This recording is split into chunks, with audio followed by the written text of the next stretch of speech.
مسلمان کے سامنے دنیا کھڑی ہے، یعنی کفر کھڑا ہے اس کی دہلیز پر اس کو بہکانے کے لیے، یہ تھوڑا سا کمزور ہو شیطان کا شکنجہ فوراً اسے کھینچ لے گا۔ کمزور ہو کر دیکھ لے،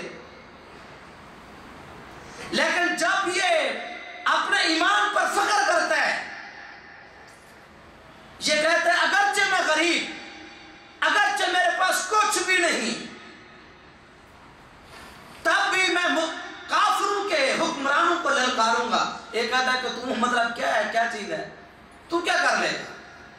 وہ کہتے ہیں میں اپنے آپ پر فخر ہے، میری تو کوئی حیثیت نہیں، لیکن میں جس ذات کو مانتا ہوں وہ تمہیں تباہ و برباد کرنے پر قادر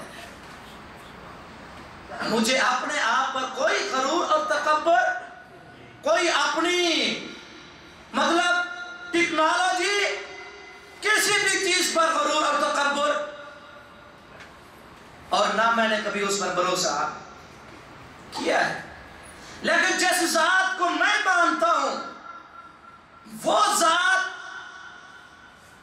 تم لوگوں کو مچھروں سے مروا سکتا ہے۔